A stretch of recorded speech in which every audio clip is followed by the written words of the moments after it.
Olha, a Bíblia é um livro muito especial, ele é simplesmente a boca de Deus falando com a gente. Então, por que desperdiçar a oportunidade de estudar, de descobrir o que tem aqui, o que ele achou que era importante deixar para nós sabermos? A Bíblia é isso, ela é a boca de Deus falando com a gente, então nós precisamos ler, eu me importo em ler, gostaria muito de te incentivar a ter essa preocupação também. Esse capítulo de hoje, em especial o capítulo 26, que eu vou ler, é um capítulo muito forte. Ele é o dia que Jesus vai ser preso, vai ter consumado a traição de Judas, e ele sabia de tudo. Ele ora a Deus em agonia no Getsemane, uma oração muito sofrida, muito doída, e ele pede a Deus: meu Pai, se tiver outro jeito, passa de mim esse sofrimento, esse cálice. Ele pede por 3 vezes, mas simplesmente há um silêncio no céu. Da última vez ele diz: contudo, Deus, se não tiver outro jeito, que a sua vontade seja feita e não a minha. Ele demonstra ali total obediência, e nós aprendemos muito. Depois vai ter também Pedro negando Jesus por 3 vezes, e ele pensa que não faria isso porque nem ele se conhecia ainda, e quando ele vê que realmente ele fez aquilo, ele chora amargamente. Então esse é um capítulo de muitas emoções. Acompanhe e seja abençoado. A conspiração contra Jesus. Quando acabou de dizer essas coisas, Jesus disse aos seus discípulos: como vocês sabem, estamos a 2 dias da Páscoa e o Filho do Homem será entregue para ser crucificado. Naquela ocasião, os chefes dos sacerdotes e os líderes religiosos do povo se reuniram no palácio do sumo sacerdote, cujo nome era Caifás, e juntos planejaram prender Jesus à traição e matá-lo.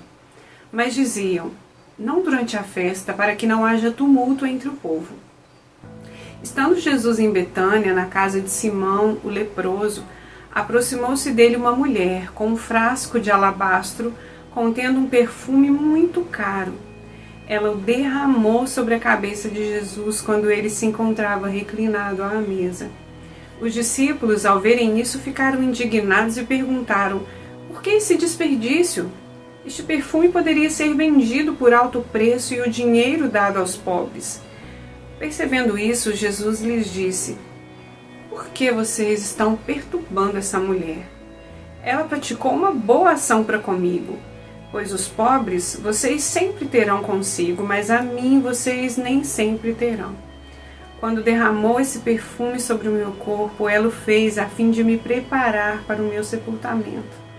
Eu lhes asseguro que em qualquer lugar do mundo inteiro onde esse evangelho for anunciado, também o que ela fez será contado em sua memória.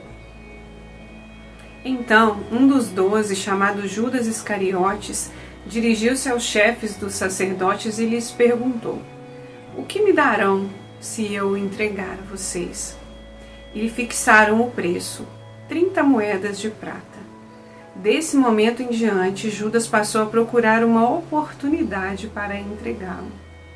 No primeiro dia da festa dos pães asmos sem fermento, os discípulos dirigiram-se a Jesus e lhe perguntaram: onde queres que preparemos a refeição da Páscoa? Ele respondeu dizendo que entrassem na cidade, procurassem um certo homem e lhe dissessem: o mestre diz, o meu tempo está próximo, vou celebrar a Páscoa com os meus discípulos em sua casa. Os discípulos fizeram como Jesus os havia instruído e prepararam a Páscoa. Ao anoitecer, Jesus estava reclinado à mesa com os 12, e enquanto estavam comendo, ele disse: digo-lhes que certamente um de vocês me trairá. Eles ficaram muito tristes e começaram a dizer-lhe, um após outro: com certeza não sou eu, Senhor. Afirmou Jesus: aquele que comeu comigo no mesmo prato há de me trair. O Filho do Homem vai, como está escrito a seu respeito, mas ai daquele que trai o Filho do Homem, melhor lhe seria não haver nascido. Então Judas, que haveria de traí-lo, disse: com certeza não sou eu, mestre. Jesus afirmou: sim, é você. Enquanto comiam, Jesus tomou o pão, deu graças, partiu e o deu aos seus discípulos, dizendo: tomem e comam, isso é o meu corpo. Em seguida tomou o cálice, deu graças e ofereceu aos discípulos, dizendo: bebam dele todos vocês. Isso é o meu sangue da aliança, que é derramado em favor de muitos para perdão de pecados. Eu lhes digo que de agora em diante não beberei desse fruto da videira até aquele dia em que beberei o vinho novo com vocês no reino do meu Pai. Depois de terem cantado um hino, saíram para o Monte das Oliveiras. Então Jesus lhes disse: ainda essa noite todos vocês me abandonarão, pois está escrito: ferirei o pastor e as ovelhas do rebanho serão dispersas. Mas depois de ressuscitar, irei adiante de vocês para Galiléia. Pedro respondeu: ainda que todos te abandonem, eu nunca te abandonarei. Respondeu Jesus: asseguro-lhe que ainda essa noite, antes que o galo cante, 3 vezes você me negará. Mas Pedro declarou: mesmo que seja preciso que eu morra contigo, nunca te negarei. E todos os outros discípulos disseram o mesmo. Então Jesus foi com seus discípulos para um lugar chamado Getsêmani e lhes disse: sentem-se aqui enquanto vou ali orar. Levando consigo Pedro e os 2 filhos de Zebedeu, começou a entristecer-se e a angustiar-se. Disse-lhes então: a minha alma está profundamente triste, numa tristeza mortal. Fiquem aqui e vigiem comigo. Indo um pouco mais adiante, prostrou-se com o rosto em terra e orou: meu Pai, se for possível, afasta de mim esse cálice. Contudo, não seja como eu quero, mas sim como tu queres. Depois voltou aos seus discípulos e os encontrou dormindo. Vocês não puderam vigiar comigo nem uma hora? Perguntou ele a Pedro. Vigiem e orem para que vocês não caiam em tentação. O espírito está pronto, mas a carne é fraca. E retirou-se outra vez para orar. Meu Pai, se não for possível afastar de mim esse cálice sem que eu o beba, faça-se a tua vontade. Quando voltou, de novo os encontrou dormindo, porque seus olhos estavam pesados. Então os deixou novamente e orou pela 3ª vez, dizendo as mesmas palavras. Depois voltou aos discípulos e lhes disse: vocês ainda dormem e descansam? Chegou a hora, eis que o Filho do Homem está sendo entregue nas mãos dos pecadores. Levantem-se e vamos. Aí vem aquele que me trai.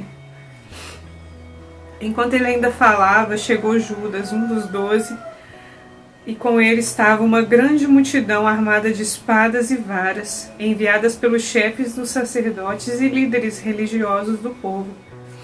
O traidor havia combinado um sinal com eles, dizendo-lhes: aquele a quem eu saudar com um beijo é ele, prendam-no.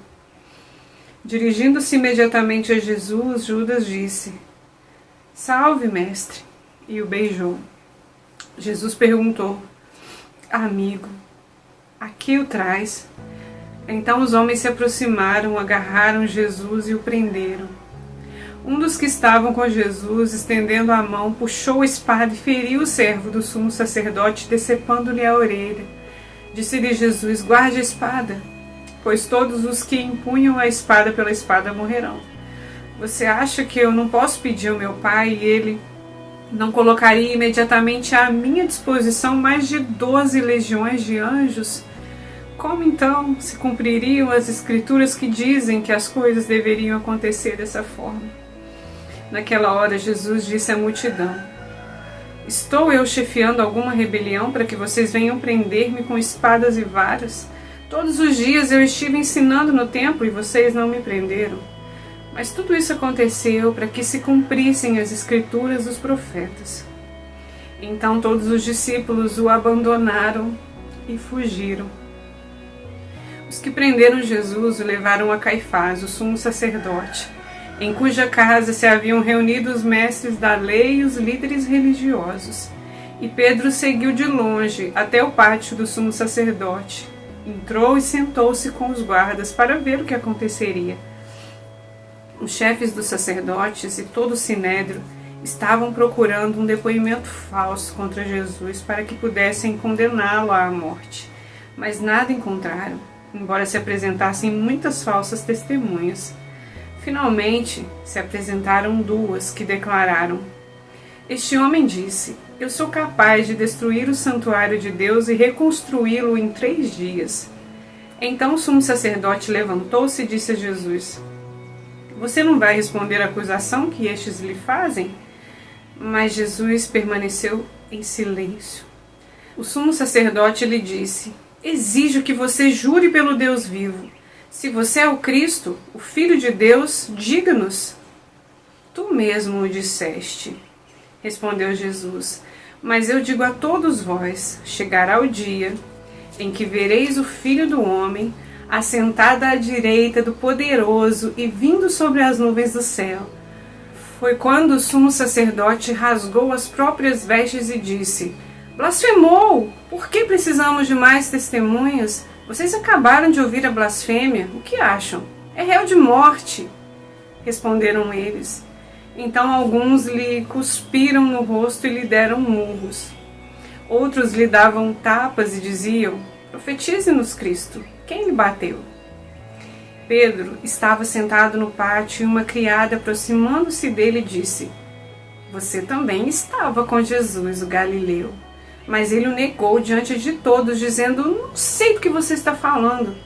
Depois saiu em direção à porta, onde outra criada o viu e disse aos que estavam ali: "Esse homem estava com Jesus, o Nazareno." E ele, jurando, negou outra vez: "Não conheço esse homem." Pouco tempo depois, os que estavam por ali chegaram a Pedro e disseram: "Certamente você é um deles, o seu modo de falar o denuncia." Aí ele começou a lançar maldições e a jurar: "Não conheço esse homem." Imediatamente um galo cantou. Então Pedro se lembrou da palavra que Jesus tinha dito: "Antes que o galo cante, você me negará 3 vezes." E saindo dali chorou amargamente. Esse capítulo é forte. Essa foi a leitura do capítulo 26 do livro de Mateus.